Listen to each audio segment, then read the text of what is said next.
Wait, have you guys looked at it? Okay, no worries. Let's just try.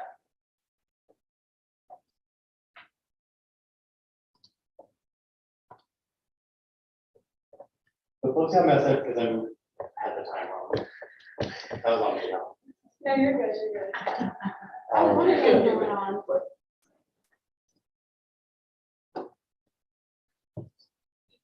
Okay, so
By the way, I can't hear anything.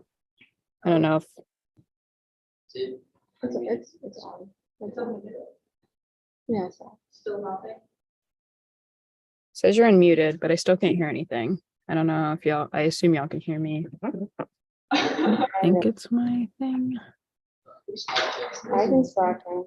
Say what if you want to. Actually, okay. I fixed it, I think. I'm good. Can you hear us? Yeah, I can hear now. Okay, cool.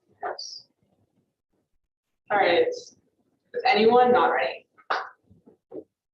Awesome. Meaning the convention one is Yemen. The war for the virtual completion of the Houthis have pulled ahead. The best thing for Yemen is for the West to lead the region. Bill 22 concludes that the Houthis have won the war in Yemen and are in no hurry to end the war. No policies are exactly to bring pieces of the Yemenis, not the Americans, and not the Saudis. The first principle should call for an immediate and total halt to all foreign interference in Yemen. Unfortunately, the U.S. increasing diplomatic efforts only has fueled the fire by emboldening the Houthis. Admiral 21 writes that Biden has demonstrated a commitment to stepping up diplomacy and end all American support for offensive operations. Following this decision, the Houthis stepped up their military offensive.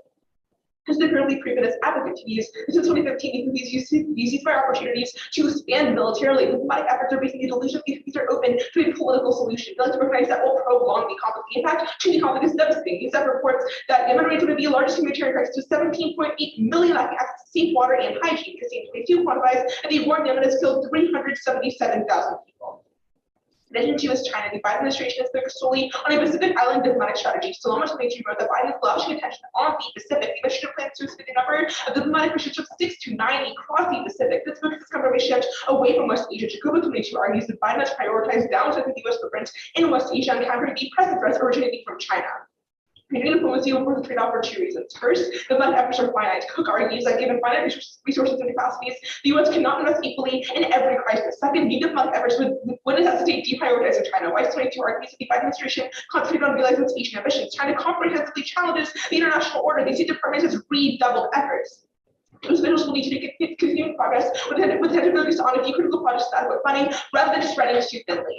There are two impacts. First, to prevent the U.S.-China war. Only diplomacy can stop China. Seminole 22 explains that U.S. diplomacy tended to neglect other regions. China has filled the vacuum to the detriment of America. China is actively combining its diplomatic power to cultivate partnerships. U.S. diplomacy needs to counter China's influence by recommitting to diplomacy and frequent engagement with these countries to draw them away from China's orbit. U.S. diplomacy must be predicated on steady and sustained personal engagement. This stops the US-China war. Valentine 21 writes that Biden is responding to China's assertiveness in the Asia-Pacific, reaffirming this regional alliance. Active diplomacy between the U.S. and its regional allies may be the best way to constrain Z, knowing it's unlikely to prevail to constrain China's behavior. Diplomacy provides a strong mechanism to contain China and avoid disastrous. Additionally, including China in dialogue with its great power war, further Division 22 wants the U.S. and Chinese want to keep competition from escalating into armed conflict and lead to nuclear war. The U.S. and its allies have interested in persisting and inviting China to dialogue on strategic stability. The U.S. should acknowledge necessary policy in China and the U.S. can sustain dialogue. They will keep their relationship with no security hazard and nonviolent cohabitation. The U.S.-China war goes nuclear. Talmadge 17 explains that a conventional war could lead to Chinese fears that the U.S. might be preparing for a nuclear counterforce. China might see nuclear escalation as the least bad response to this threat that causes extinction. Star finds that a nuclear winter would cost units of nuclear famine and a mass extinction event. And the U.S.-China war would be horrific even if limited. China 22 finds the U.S.-China war could cost over 2 billion life years in the combatant countries even before taking into account nuclear escalation. Even less horrific wartime scenarios would reduce global GDP by double digits and plunge perhaps 5% of the world's population back into extreme poverty. Second is climate change. The U.S. and China have increased climate diplomacy recently. James writes in November that Biden and Xi agreed to resume cooperation on climate change at the G20 summit. Meaning this cooperation is critical for climate change efforts. Victor 21 finds that missions for new tech to address climate change are based on collaboration in global markets that all starts with the two biggest players, the U.S. and China. This is specifically key. Matthias warns that China and the U.S. together responsible for 38% of global greenhouse gas emissions will largely dictate how fast the planet heats up. The effect is linear. Any of these emissions increase deaths. Part of the 19 finds that one future premature death is caused every time roughly 1,000 tons of carbon are burned. Leading Study 21 to conclude that climate change would cause 83 million deaths by 2100. Same proud screen. I'll just start it.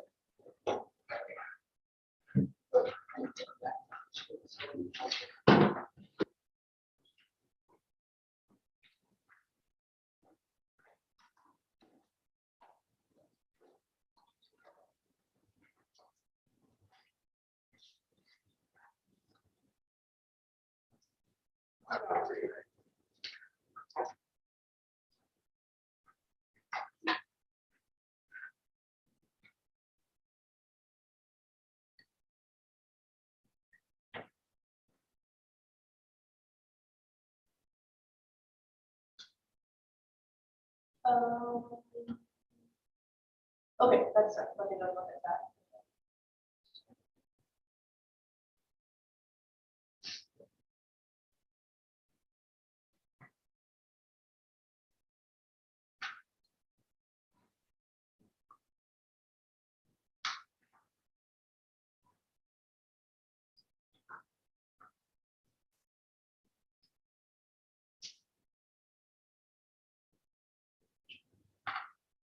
I have it.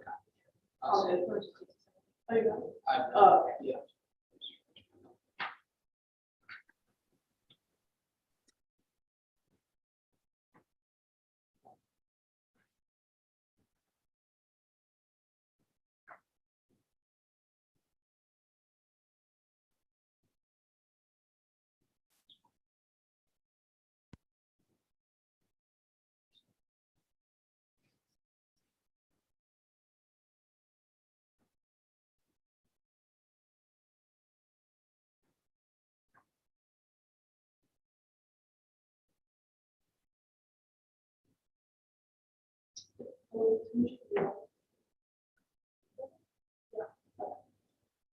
The judges got it. That's good. Honestly, as long as I have it, for the rest is fine. I think it might be a spam thing, so that's like Yeah. SBA, it happens. Okay, Oh wait, I just got it. Yeah, but possibly did. all right. Yes. I mean, you not ready. Great. We are from the next one is Russia pivot. Despite Ukraine, Russian influence expanding in West Asia could consider finding in 2022. For all Russia's military shortcomings, it remains a capable player. The U.S. desire to de-emphasize the region raises questions about Washington's commitment to regional stability. Saudis and others have lost confidence. Palestine writes in 2022, Ukraine is emboldened to pursue aggressive new projects military opponents to Syria, the OPEC consortium, reestablishing ties to Egyptian defense sector and under the table cooperation with Israel. Luckily, the Lucy solves through trust building a dialogue over internal armed conflict will build trust between the U.S. and its partners in West Asia. Palestine continues. The change demands a new U.S. diplomatic strategy built on open dialogue, respect for regional leaders as co-equal partners in determining policy is essential. Without more successful diplomacy, U.S. policymakers will continue to suffer the kinds of political shocks that have upended regional relations. The countries turn to Russia when U.S. commitment is perceived as weak, as Slatton et al. 17 finds. Governments view Russia as a useful alternative when they deals perceive desired outcomes from the United States. Political and economic deals are means of signaling that the United States that they have other options. The impact of authoritarianism. Russia props up autocrats in the Middle East, as philosophy writes in 2020, building relations with the region's autocratic leaders and maintaining a status quo within the long-run Kremlin strategy. As Russia treats Arab countries like its own population as being intrinsically unsuited for democracy. This causes state collapse via massive arrests, as Joshua and NL21 finds. In Libya, Syria, and Yemen, repression has led to state failure, as violent conflicts have made the organization of civil society virtually impossible. Connection to is Turkey. Turkey is emboldened to invade Syria by the prospect of stoking nationalism for his elections of the offering for rights 4 days ago. Ukraine should be power dynamic with Russia and Ankar's favors and emboldened Turkey seeking to press the advantage in Syria. Erdogan intensified threats of incursion, and with Turkish elections slated for June 2023, the two preemptive threat the United States should intensify diplomatic efforts to reinvigorate dialogue between Turkey and the Kurdistan Worker Party. And Jeffrey elaborates on December 9th that U.S. officials can build on past three-way Turkey U.S. SDF arrangements to put a real offer on the table. If there are precedents, 2016, 2018, and 2019, Ankara, Washington, and the SDF formally agreed to a withdrawal of SDF forces. There are two impacts versus Iranian escalation because of Iran's tenuous relation with Turkey. It will respond in kind to the incursion of Syria, as Azizi finds in 2022. Iran has worked on military plans to confront Turkish forces, and if Turkey decides to attack Syria, Iran will respond to a proxy force, and the situation could spiral out of control into a broader, longer-term conflict. And Avery in 2020 terminalizes an attack on Iran would escalate into a large-scale war, with Russia being drawn in. Nuclear weapons will be used, making the world uninhabitable. The second impact is terrorism, as Turkish invasion of Syria will lead to a massive resurgence in ISIS activity. Mendel finds in 2022, another Turkish invasion could overwhelm Kurdish forces and now incarcerate more than 10,000 ISIS prisoners just waiting for an opportunity to escape. This causes state failure in civil war, as Alia finds in 2016. Taliban said actors emerged particularly conducive to state failure, and their influence increased with a decrease of state capacities. And Michael writes in 2018, failed states are the biggest generators of humanitarian crises, refugees may endanger regime stability in neighboring states. Connection 3 is Iraq. Iraq's democracy is crumbling to watch 22 finds. In a period of 24 hours, Slaughter's followers made the capital into a war zone, and triggered directly by Iranian influence in the country. Slaughter claimed to resign from politics, triggering his heavily armed supporters and no political party in the majority, thus propelling the country to political instability. With Iran refusing to lose influence and Slaughter refusing to back down, it guarantees further political deadlock. Biden has been utterly disengaged from Iraq and Shepherd's 22 finds. It does not appear that the administration has made any concerted effort to foresaw the scenario. The U.S. visited Iraq only twice and made just a small handful of calls. And their plan was to leave it to the Iraqis to sort out. Luckily, engagement results through empowering moderate factions as body of 22 finds. Engaging and supporting civic organizations along with government and organizations to create a network of cooperation that will be difficult for adversaries to disentangle. And American efforts have empirically worked. We simply need to do more. As Wahab 22 finds, Biden has worked to help Baghdad move forward with early elections, and instead of advancing this welcome course correction, the Biden administration has disengaged. And fear being seen as intervening with Iraqi actors were quickly reverted to myopic politics. The impact of state collapse has allowed in 22 finds. 21 finds, but the situation to deteriorate further given the spread of weapons. Our factions would battle one another to extend their influence. The neighboring states would intervene, an Iranian incursion in the south, and Iraq would become an arena for these countries to settle scores. This draws in nuclear actors, causing nuclear war per our every evidence, and thus we affirm.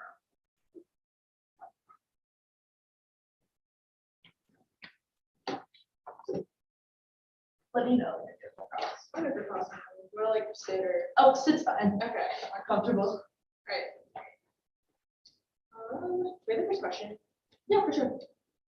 So what happened the last time the US got involved in like Iraqi politics? We're telling you that it created a free and fair election. We saw progress. So when the US disengaged, we saw a return to the current stability we see now. Wait, I'll hold take on. a question. Oh, sorry. So what happened directly after? Because what we saw was the US tried and got involved and like started an election, but immediately after we saw tensions rise, even though the strike happened from the scene. So our Wahab evidence reading case is incredibly explicit on this question. So that Biden worked to help Baghdad and created an early election. We saw actual moderate factions being empowered. We saw democracy essentially be created in Iraq. Only when Biden pulled out because they didn't want to be seen as interventionists did we see escalation, and we saw, you know, the kind of political conflict and political gridlock we see in the status quo. I'll take a question though. Sure.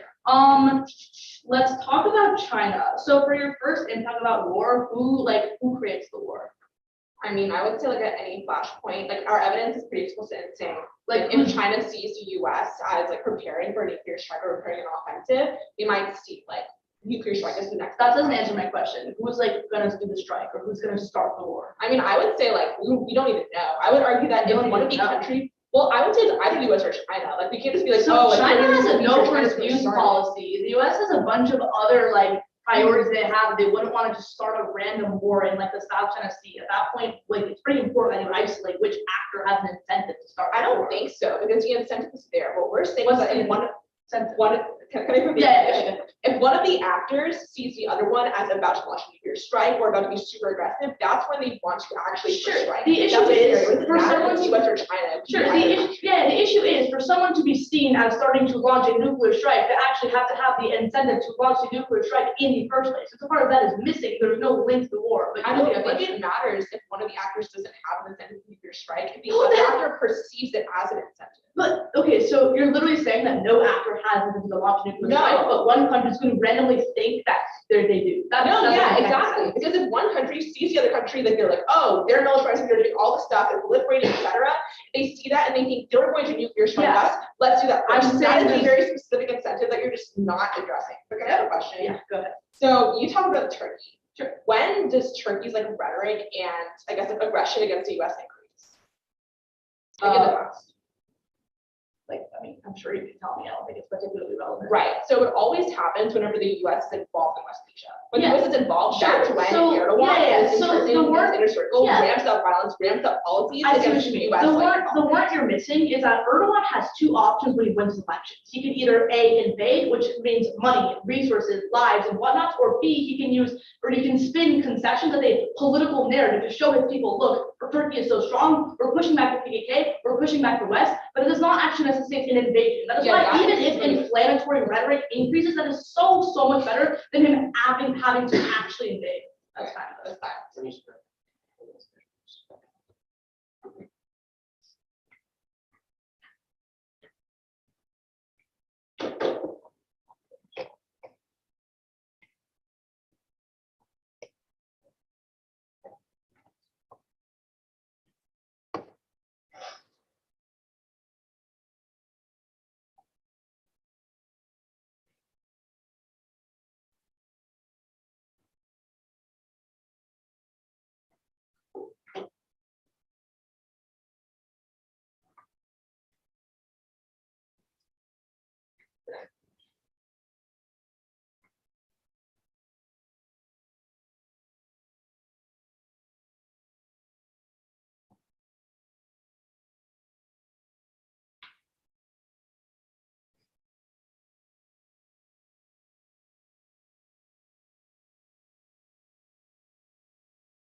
We just switched up.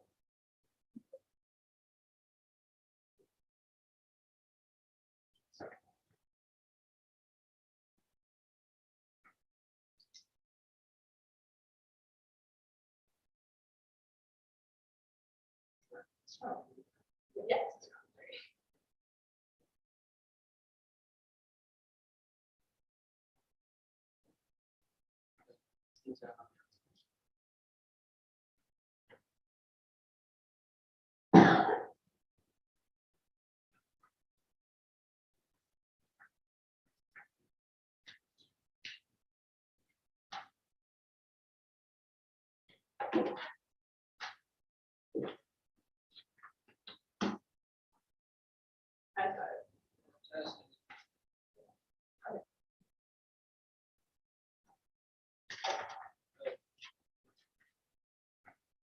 It'll just be like great in regards if I get it every day. It should be self-selected. Is everybody good in that case? Pretty good. Just down their case, there's kind of like a K-like response in there, so too. It should be pretty clear. I'll search out on my first part.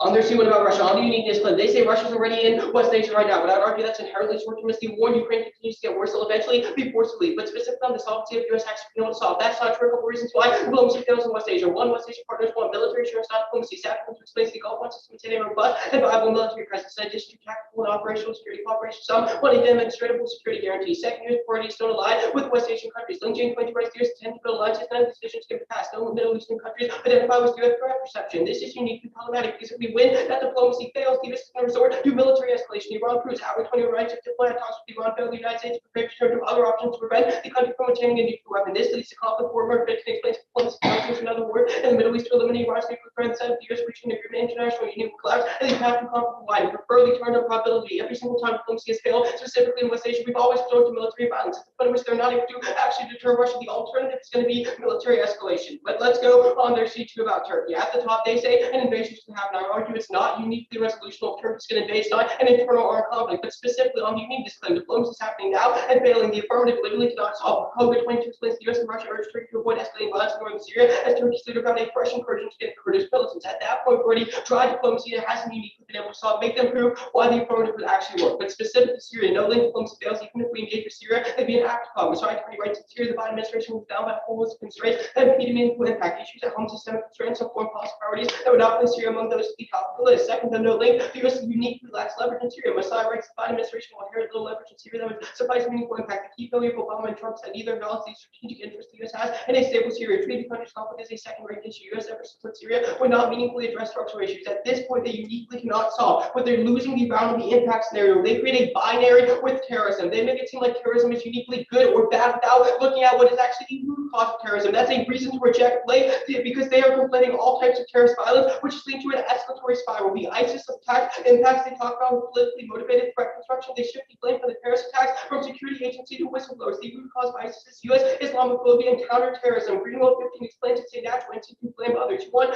everyone looking at elsewhere. Western officials are most desperate not to be asked. The origin of ISIS are not in dispute. There would be no ISIS without the invasion of Iraq. U.S. officials are desperate to shift the blame away from themselves for ISIS and terror attacks. Uniquely, they are saying that terrorism is just going to pop up, but I would argue the affirmative is the root cause of all forms of terrorist threat inflated by creating the the binary. They create a world in which terrorists are either good or bad without actually looking at their intrinsic motivation. This ISIS threat construction and counterterrorism produce global cycles of violence and make terrorism inevitable through blowback. Rethink our relationship to terrorist others is crucial for producing new ethical sensibilities. Jackson explains a series of comforting collective delusions about how we, the civilized democratic West, construct the world we have, making and maintaining a world order in which violence is acceptable. Attempting to blame for terrorist violence at the feet of violent extremists or the mysterious process of radicalization is necessary. We are to break out of the entrenched cycle of violence we are currently trapped in. The only way to break out of the cycle is reject Blake's dialogue at the point in which their language is uniquely problematic by creating the binary. The only thing we can solve back for this cycle of violence is to reject it. Representations of West Asian instability, ISIS threat, and Iran proliferation can affect investment in violence and warfare. Even if their evidence is correct, is produced and framed by a pathological Islamophobia that ensures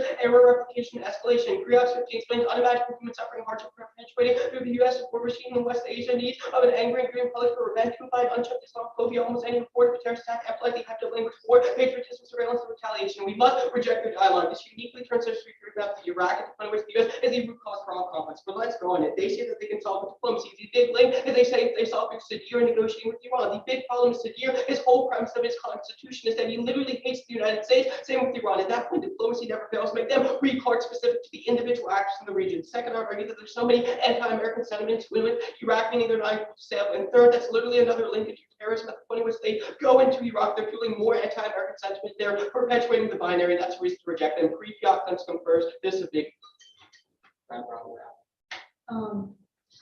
Quickly, could you just tell me the percent like you guys were wrong? It was, I think the first one was the politics, like it doesn't because the demon is also anti-American. And that was the first one. Yeah. Okay, we'll start right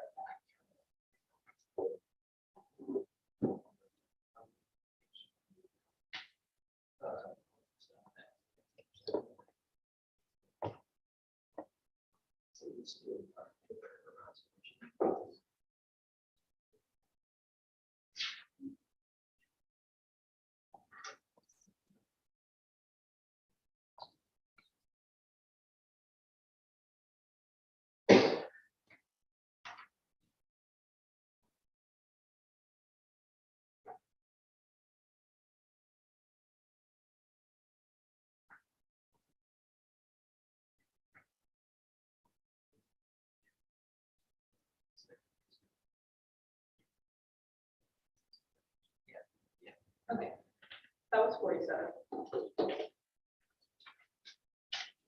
Okay. Let's send it off.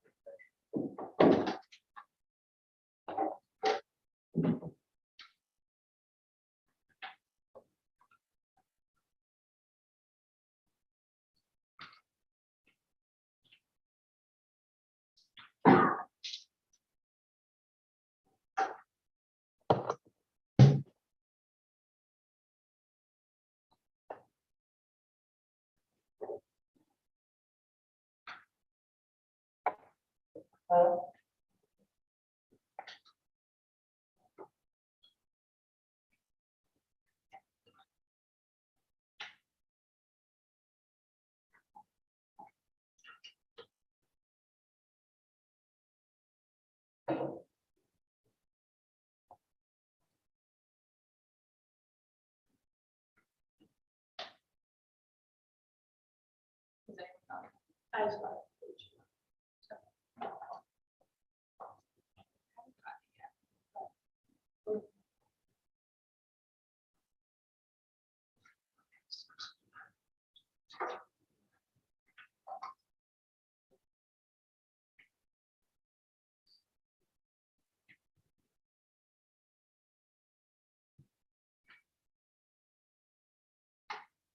Everybody except for Marist. I got it. I think y'all can do it. I mean, how fast do you find it? It's not like insanely fast. I mean, I feel like before constructive, it just feels like a couple of words. Yeah. So, I mean, if you don't mind waiting out.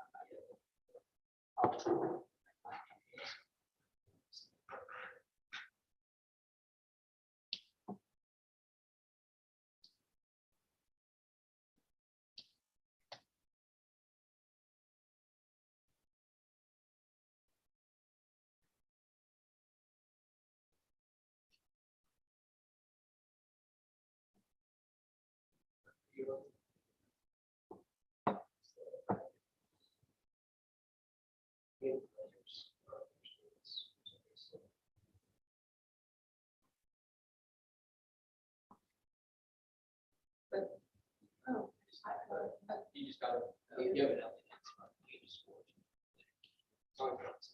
Really good. Yeah, just got it. Next one. Yeah, no worries. So just down our case there. Okay. Anyone already?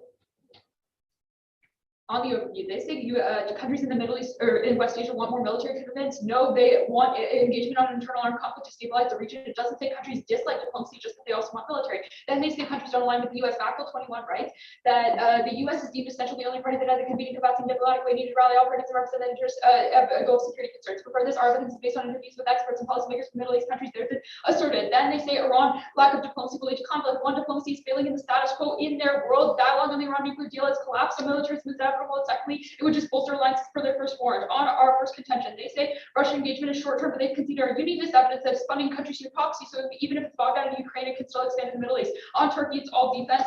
They don't hit any offense here. On the K1, our impact scenario is about the Islamic State. Two implications: A, we don't link to it. B, they're literally a massive perp con because they're conflating ISIS with the Islamic State. That triggers all the harms they talk about. Secondly, all of it's an empirical study that looks at the history of the Islamic State specifically. It's that they've executed humanitarian crisis in the past. Therefore, we are threat constructing. Third, no, rhetoric doesn't increase terrorist recruitment. We're literally in a debate on. There are no people who could be potentially radicalized here. They haven't read any scores specifically. It's what, therefore, why our rhetoric warrants us being dropped. Policymakers are the only ones who can trigger their impacts. Fourthly, there's a massive perp con because they do the same threat construction with China being aggressive and also the Houthis and their contention about Yemen. But fifth, there's a perp con too because their Garo evidence says that the Iran threat construction is bad and they return about Iran in our first contention. Go to Iraq. They say right now the leader is a bad actor. However, our argument is we're going to empower moderates. We're not negotiating with him. But secondly, they say they'll be made more anti-American sentiment. One, no, the moderate practice have a good history with the U.S. Secondly, they conceded the Wall evidence that it's empirically been effective. Then they say we link it to terrorism. I've already addressed that. Go to their case. On Yemen, one, it's hurtling toward escalation of the status quo. Business standard 23 rights. Yemen's warring parties are gearing up for new ways of conflict. 2023 Houthis start attacking the country's economic facilities and mobilize their fighters to attack the government in a way of fighting after for this opposing to most recent evidence by year. But second, term of dual track dialogue. Propaganda from December 2nd, right? U.S. diplomacy is the central role to play. The UN needs Washington to support those in the worst party which is influence Russian pressure from international actors to make inroads with the Houthis. For this, in aid posted their evidence to find counters to security with generally the ceasefire. The U.S. facilitate, but even if the U.S. doesn't have leverage alone, international pressure stalls backward with the emboldenment. But then independently given its place to reach a war to go through the Prairie with Williams 20 writes that if untouching this activity can further around the conflict possibly willing to use Iran. Go to China. One, target disengagement is self-defeating murder 22 rights with the U.S. support architecture belongs to intention to interrupt conflict that fully require military intervention undermine Washington's desire to pivot the tools to extreme crisis lie in diplomatic engagement. This AOS and severity diplomacy is infinitely less costly than military intervention in terms of line trade-off. But second, to preventing imaging dominance. Ultimate 20 rights. A U.S. embedded war will take China more dominant in Asia. 80% of South Korea's crude oil comes from the Middle East, and for decades close to 90%. China will seek to become the dominant player in the Middle East, who will use its dominance in the Middle East to advance its control of U.S. allies in Asia. The return dollar hedge, extending economic ties with oil producers will collapse dollar hegemony. Side 22 rights, Saudi ties with China protect other producers to price their Chinese exports in Iran as well, and took away the supremacy of the U.S. dollar in the international financial system. The oil markets, the insurance policy of the dollar. If the bloc is taken another world will begin to collapse. Wave this turn on a Lincoln, lost leverage, destroy the U.S. alliance credibility, makes it possible to find U.S. diplomacy over alliance commitments. Number 4, turn it, diffusing tensions. After price diplomacy, with China, which reduces tensions across the board. After 21 rights, Beijing's recent increased focus on the Middle East with powerful cooperation would allow China to maintain its perceived neutrality. The U.S. would convey keep cooperate on issues of mutual interest and it's not just engaging a less hostile environment in the Middle East, could diffuse growing tensions in Asia and steer competition away from global conflict. For further evidence, just as dialogue would theoretically be good now that is happening in the next world. But fourth, dealing with their uniqueness evidence could see the U.S. can reassure allies in East Asia while fighting a war with Russia and hold it together the coalition against Russia that proves the diplomacy capital trade-off. On their first link, one, dealing with their Cook evidence is critiquing the chronic underfunding of the Africa Bureau of the State Department. Even if diplomacy capital is finite in a region, this concludes that there are different regional bureaus with independent resources. On the second link, their evidence is egregiously misconstrued. It says the U.S. should rejoin the TTP and fund specific infrastructure projects within that trade framework, not the Middle East diplomacy deprioritized at the Indo-Pacific. On their second impact, talks are doomed. Karami from November 22nd writes, it may seem if the restart of official talks will produce tangible results. The short answer is no. Highly contentious bilateral relations coupled with intellectual supremacy will severely hinder the prospect. And then cut the earphone card. And I think I didn't get to the second or the third response. Let's see. I'll reset that.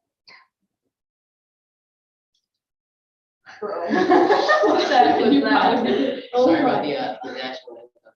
It was like a daily thing. Was that the national anthem? Yeah. To me, it They just gave sounded us the Marist version too. They have like cool ones, they have ones with, like trumpets and stuff, but. I don't know. Yep. Yeah, we're gonna take grass. Oh, seven.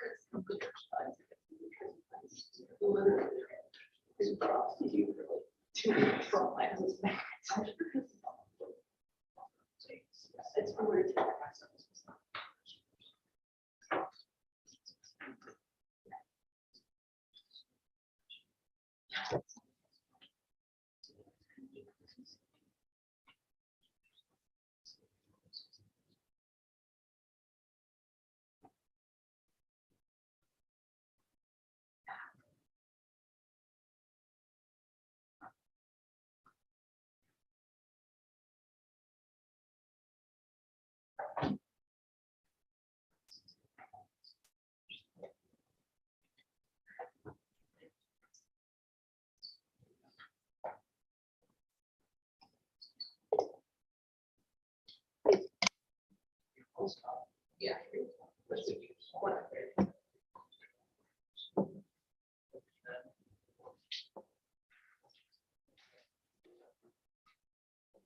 Someone give me good press? Yeah. First question, please. Go ahead. You say your evidence is about the Islamic State, correct? Yeah. Your Mandel part is explicitly about ISIS, right? Like read any single line of evidence. I was looking at the Jacobin evidence, which says Washington seems unprepared for the challenges it could create for its efforts to combat the remnants of the Islamic State. And then I believe Mandel says, quote, there is significant concern that Turkey's plan to ground incursion into Syria could open the floodgates for the release of thousands of imprisoned Islamic State terrorists. It says ISIS prisoners though. You're just Okay. this conflating and paraphrasing with these evidence. You know, I did not paraphrase, I just you said quoted the the direct quote. Islamic State when it says ISIS, so that's fine. You can have a question. Sure, I just read the direct quote, which says Islamic State. Have a question. Yeah, okay, so let's talk about, yeah. If there's like dialogue in the status quo, how does the US getting involved, like, really get involved in that? What we're saying is that right now, the conflict is over. The Houthis have explicitly won the war. They get emboldened because the Houthis perceive further engagement as weakness, which causes them to become. What is the Houthis like stated policy towards like Japanese citizens? What is the Houthis' stated policy? Yeah, towards what Yemenis? actions have they taken? I mean, I would argue that they have been historically aggressive in the past, but in the past couple of months, we have seen escalation since this is started. I take a question. We would contest that, but yeah. Sure, that's fair. Let's talk about the arguments we make on the floor. You said that it's gonna work because like countries view the US as essential, correct? Even if they view the US as essential, their priorities still have to align on specific issues, right? They do. Our like backfill evidence Sure. is quite good. It's like brings together a bunch of experts from across the Middle East, specifically Gulf states, as well as like adversaries in Iran, and interviews them, gets their perspective on the US and its effective diplomacy, and concludes that it is the key actor to actually create negotiations because it has a long history of ties with the region, it has the necessary leverage, and it has historically addressed and represented Gulf concerns. Okay, that's cool. You got a question? Yeah, it is pretty cool. Great. So let's talk about the terror K, right? So all your evidence says that policymakers threat constructing terrorist groups is bad. Yes. If that, even if that's true, which, okay, yeah, probably is bad, like, Sure.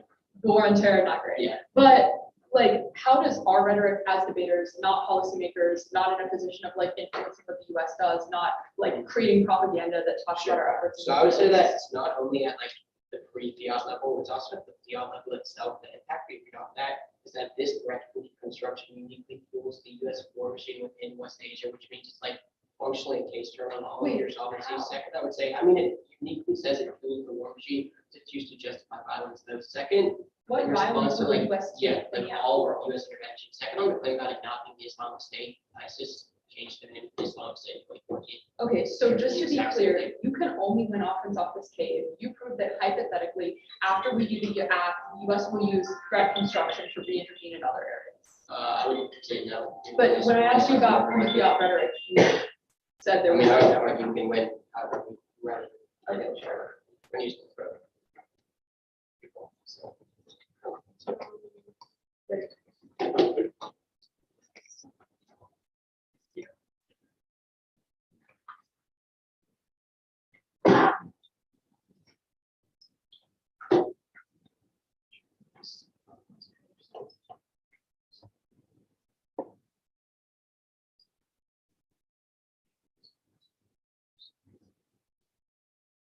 It's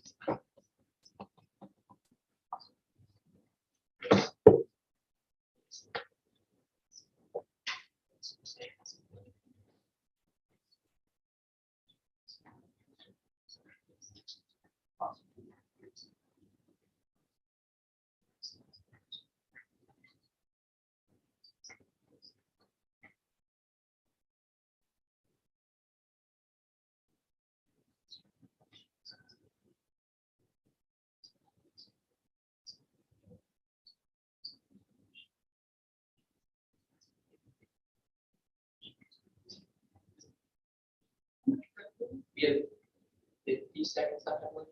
We have 1 second. Yeah.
Okay. All right. It'll mainly be the K. If I do anything else, I'll just sign post it. All right. Is anyone not ready? All right, cool. They loosely around when they talk about terrorism. What they tell you is they conflate all these types of terrorism into a very bad actor. Alternatively, they're shifting the blame of so many different events to terrorism. For example, look to Paris. They shift the blame mainly to terrorism, not like whistleblowers, etc. What they don't do is they blame the true root cause of so many issues. They just blame everything on terrorism. We aren't actually blaming the incentives of other actors and the incentives of terrorists. All they do is say, oh, terrorism is bad, and I'll actually examine what we need to address. They do this through 2 ways. First of all, they tell you this binary point of view. What they tell you is, oh, terrorism is good or bad. They don't tell you what their incentives are and who specifically we need to address. But then secondly, they literally just blame terrorists for like so many different things. This is what actually promotes the cycle of violence and leads to Islamophobia within the US government and within US policy. That means that when we actually try and address issues within West Asia, that's when we like see they always have this really bad approaches that actually perpetuate violence within the region. When they are more Islamophobic and actually dispute terrorism, they root cause so many problems. That's when they actually have so much unnecessary violence, escalate so many conflicts throughout the region. It's always going to be the biggest impact.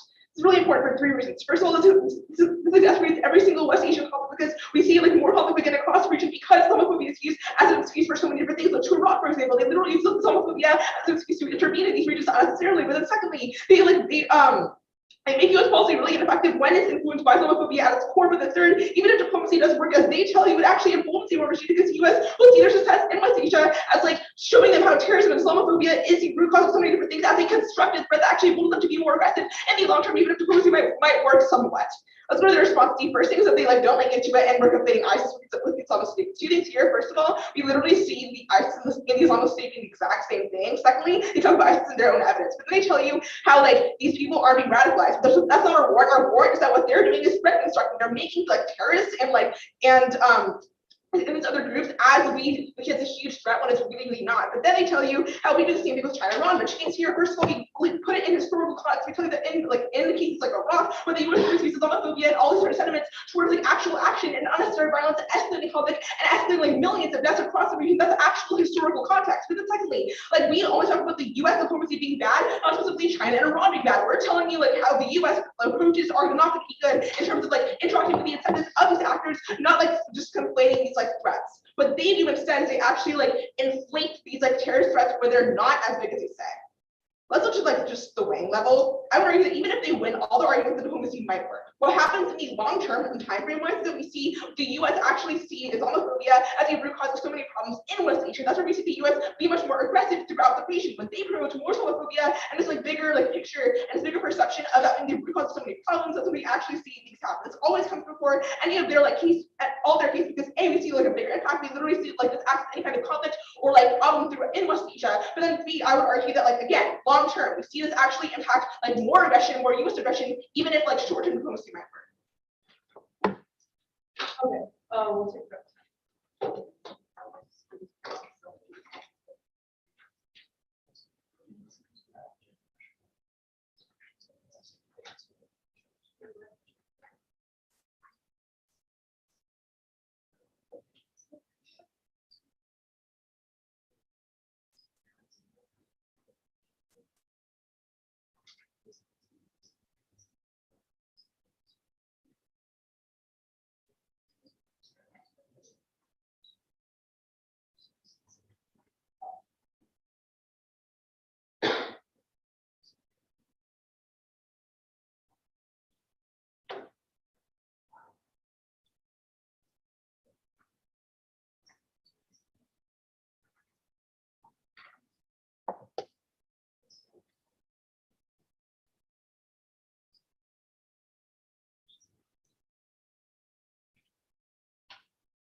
Okay. It'll start on just okay. Anybody not ready? On the occasion, they simply do not analyze the roots of terrorism. We can do both. We can acknowledge the root cause of terrorism, as for example, like U.S. interventionism. We can also say that terrorism is not a good thing. We should stop terrorist attacks from happening. They are not good to sue. But second, they try to say that we are threat constructed. They completely concede the Olive evidence, which is that tells you threats are real. He's a PhD author on IR theory, the only author analyzing what is actually going on with terrorism in this round, and tells that terrorists empirically cause a decrease of state capacities, undermine their influence, and create more state collapse. At that point, there's absolutely no reason why we are quote unquote threat constructing. You literally vote there. But third, all this argument about rhetoric, they literally never tell you how all rhetoric in a debate is going to quote unquote change U.S. policy making. At that point, they have absolutely no link into this root cause argument, because what we say is not going to change what U.S. policies are going to ultimately do. And you can actually extend some of our responses against the K, except the perp they completely mishandle. They do the exact same thing with China and the Houthis. You literally see that a country, China, with a no first use policy, and then somehow engaging in a nuclear war with the US. They say that it's in historical context. A, they provide literally no historical context in constructive or in that round. B, we actually have evidence that tells you like that even if the root cause is the US engagement, terrorism is still a massive threat. They don't even provide you why China is a threat in the status quo. But even then, you can extend some more things to the K. First, they completely concede the Russian villain argument. Essentially, Russian influence is massively increasing in West Asia. Luckily, the U.S. diplomacy solves and provides countries with a better alternative. What this means that even if you buy everything they are saying, it is completely not unique and purely as another imperialist interventionist country, i.e. Russia, is going to be willing to do the exact same thing at a much worse level because they do not actually have diplomatic checkbacks and they want to increase state collapse and end up with problem autocrats in the region as a much worse role. But second, they completely concede the turn that pull out is or the pull out is disengagement is self-defeating. Even if the US pulls out, they can see that means that countries are going to be arm racing with each other and creating more problems, which then it creates more terrorists, meaning we have to fill in anyway, but at a much worse level, at a military level, which creates way more of the impacts that they try to talk about. But even then, you can extend Iraq. It is clean conceded.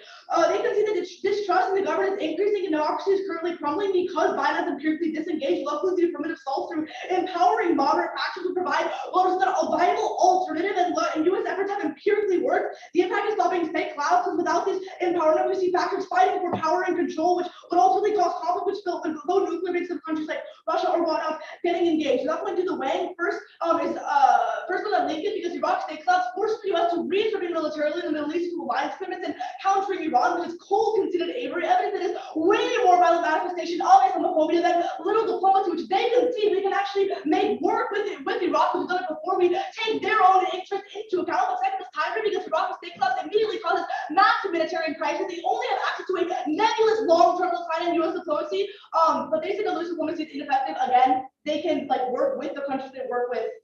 It's empirically true that we don't have Islamophobic policies in Iraq.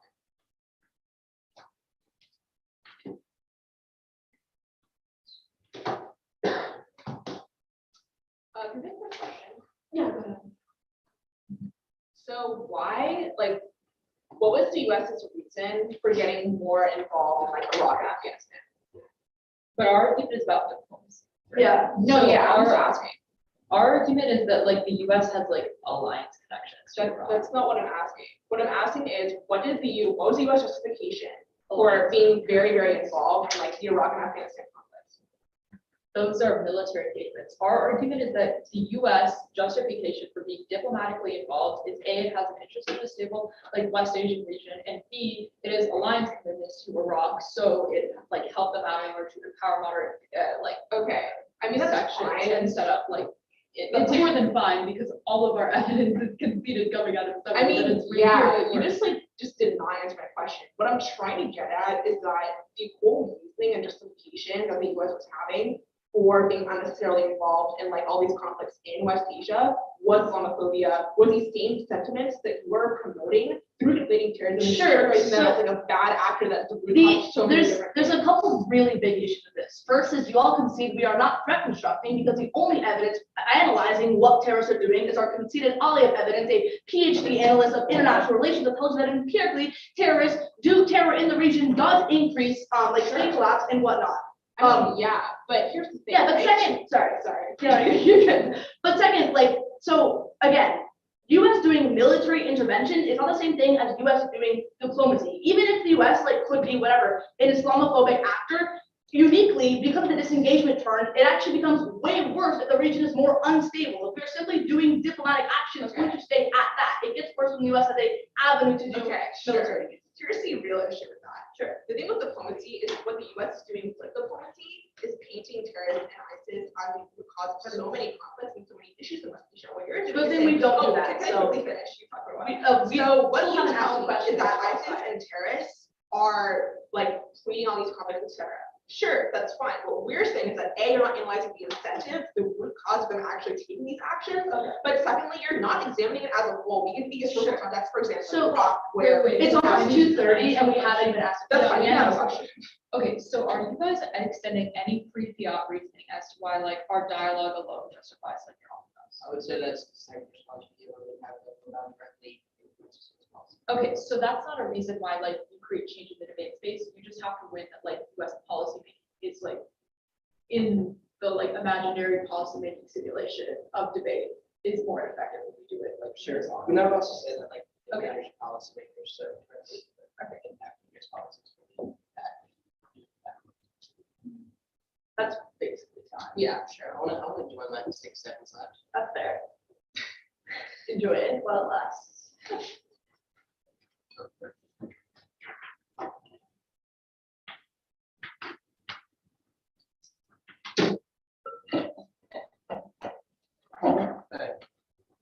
everyone muted? Fantastic.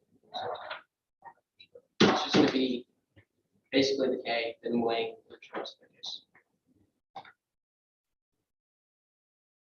The round is going to be open argument about terror. It's so functionally clear. Remember when we tell you that when they create this binary about terrorists, without analyzing the root cause, they are systemically propping up all forms of violence uniquely in West Asia. We give you a couple impact scenarios. One, we tell you it exacerbates all conflicts, meaning it doesn't matter if we do the act in which they are still creating all of this war machine they're never actually going to be able to solve. Second, we tell you directly impacts U.S. policy. The point in which it's directly changing U.S. policy, we can engage correctly with these acts, meaning we're not able to solve the conflict. Second, that has out-of-round implications because debaters or future policymakers, if we tell people it's okay to securitize the terror threat, they're going to go into the real world and interact in that manner. We're never going to be able to solve for any forms of conflict scenarios. Remember, they uniquely do it when they don't analyze the root motives of terrorists, but just say on blatant face ISIS bow down and considering the fact that the US is the root cause of the problem. They give you a couple responses. First, they say it doesn't matter because their evidence says the threat is real. Kirok's evidence uniquely responds to that, saying it doesn't matter if the threat is real, but rather it's a framing of that threat. They create a binary. It's that creation of the binary which is uniquely bad. The threat may be real, but as long as we create a binary, we can never respond to it. Second, they say we can look at the root cause and say terror is bad. No, it's mutually exclusive. When you say terror is bad, it's a blank face statement. You are not analyzing the root cause, meaning you directly cannot look at the root cause. They're providing George Bush rhetoric. Third, they say that we don't say why debate rhetoric uniquely is bad. It doesn't even matter on a pre-fiat level. It's key on a fiat level. If we win that their rhetoric is bad, it's corrupting all of their policy making. That is the analysis they draw, meaning they're not being able to be a better actor than Russia, or they're not able to solve for Iraq. But on the pre-fiat level, uniquely, I would say that it is bad when in which debaters or future policymakers remember the analysis. They can see that this policies can have real world implications because it influences U.S. policy. Let's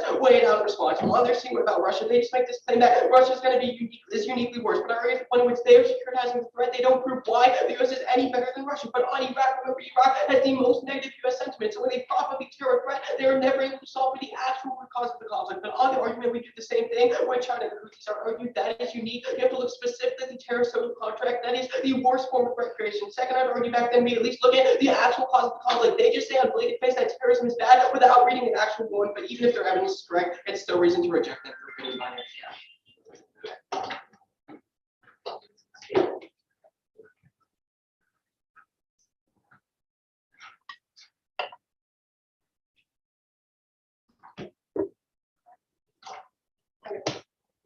It's gonna start on. It's gonna start on the militarism like re-engagement turn, and then I'll just like address their K do when they send it on. Anyone already? Argument about military self-defeating is cold conceded. If the U.S. pulls out of West Asia, that causes conflicts in places like Yemen, Syria, and Iraq to escalate out of control, which forces the U.S. to pivot back and re-intervene, doing massive counter-terror operations as well as military intervention, which expands the propaganda and nationalistic sentiment that they say causes Islamophobia and also causes massive human rights violations on a much more severe level than us just saying in a debate round that like terrorism is bad once radicalization has occurred. At that point, when this is cold conceded, even if you believe their argument about Islamophobia comes first, they've conceded a reason as to why not doing that makes Islamophobia manifest at a much more severe degree. Then go to their K. A couple of problems here. First, extend the fact that it's not mutually exclusive. They say we say terror bad. Yes, after the U.S. intervenes militarily in countries and causes massive levels of radicalization, that produces bad outcomes. However, we can still do both and critique the root cause and say the end result of those actions is bad. We shouldn't allow terrorist groups to spread. But secondly, our olive evidence is super important because it tells you that actually terrorist groups do cause harmful impacts. They violate women's rights, they cause state collapse and undermine state capabilities and humanitarian refugee crises. Prefer this as an actual author with a PhD doing an empirical study. They say we create binaries. This is incoherent. What does binaries mean? Our evidence is empirical that yes, there are a bunch of other things that are bad, but terrorism is one of those. Finally, remember the PerfCon that like they also claim on Yemen that Houthis are a dangerous and irrational like escalatory terrorist group actor. Therefore, like they're probably linking it as well. At that point, extend the Iraq argument. They've conceded that in the status quo, Iraq is crumbling due to massive state collapse protests. However, the U.S. can empower moderate factions in the Arab world with diplomacy, which stabilizes the government and sets up elections stopping state collapse, which would draw on the US military and other actors like Iran if we don't do diplomacy. They say there's out of round implications to their argument. One, this is new and first final, but second, the best way to determine out of round outcomes is to evaluate who comes up with a good policy to have most lives saved. But on their argument that diplomacy failed because of Islamophobia, they've conceded a wall of evidence that it was effective. Despite that, in the Lincoln, the Iraqi state collapse forces the US to re-intervene militarily.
Oh.